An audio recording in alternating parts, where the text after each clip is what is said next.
I think on the Today Show, people really connected with me and felt like they knew me because actually they kind of did. They saw me in all these different situations. So, this relationship we developed made it even more powerful when I wanted to talk to them about something.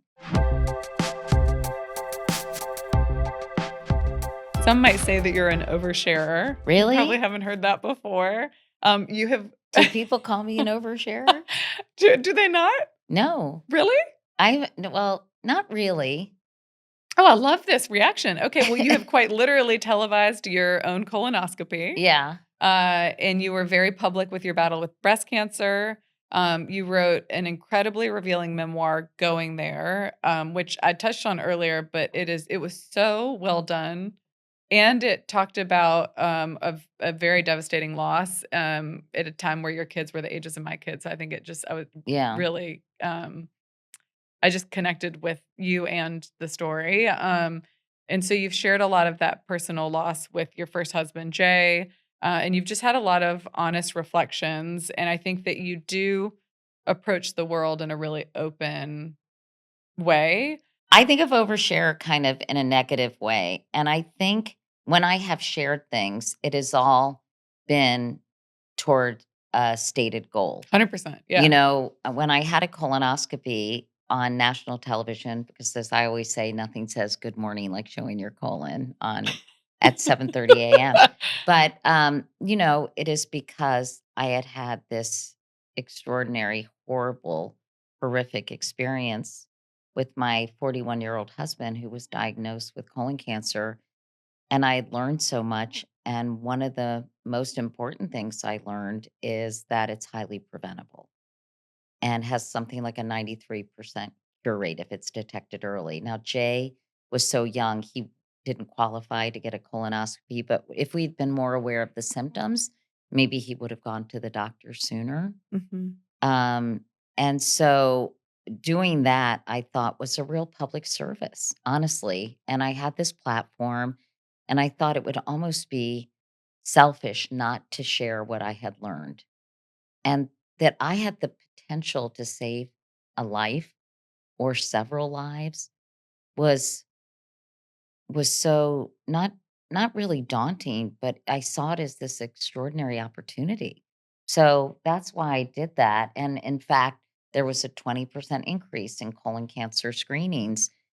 And you look behind that percentage and you see a lot of fathers and mothers and sisters and brothers and aunts and uncles are alive today because they saw something and realized either they had symptoms or they needed to get a baseline colonoscopy. And Sally, people still come up to me and say, you saved my uncle's life, or you saved my mom's life, or, she was diagnosed at stage 2 and where it's much easier to treat. So, I feel like I met the moment in a very responsible way. And similarly, when I was diagnosed with breast cancer, I had known because I can afford high quality health care that I had dense breasts, that I needed to get not only a mammogram, but a breast ultrasound every time I was screened. And sure enough, in that breast ultrasound, my radiologist saw something funky. And I think I deal with challenges or setbacks or problems as a reporter. Like Mhm. I try to get to the bottom of it Mhm. and to really understand what's happening. And I saw that 42% of women 40 and over have dense breasts. Many don't know they have dense breasts because it's only indicated through a mammogram. They don't know that they need to get additional screening. And I started looking into that and realizing I have an opportunity to really inform people about this.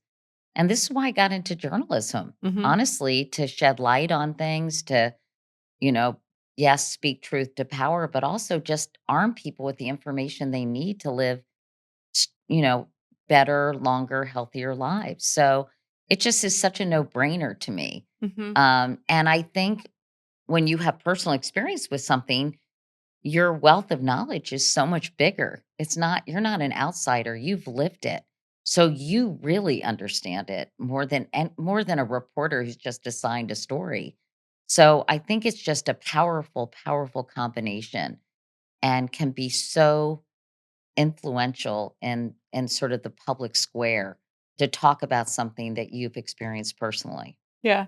Yeah, I also think that you are very open and warm and welcoming, and so I think that that is important too in a media role where people it is a bit disarming, so I feel like people have opened up to you and it's made you successful in your career. Well, Adriana wrote her thesis, Adriana, who works with me, about me and my career and kind of changing notions of femininity Mhm. and broadcast journalism. I can't remember the exact title, but she talked about the parasocial relationship you form, especially with someone you see every day. And I think on the Today Show for 15 years, because there weren't so many choices, this was before the internet and before social media, that people really connected with me and felt like they knew me because actually they kind of did. They saw me in all these different situations. So they saw me have 2 children. They saw me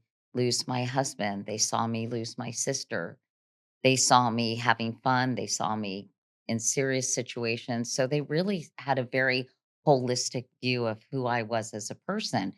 And this relationship I developed with so many viewers made it even more powerful when I wanted to talk to them about something. I mean, Oprah has it on steroids, right? But I think for those 15 years, that was something that I developed with an audience as well. Mhm.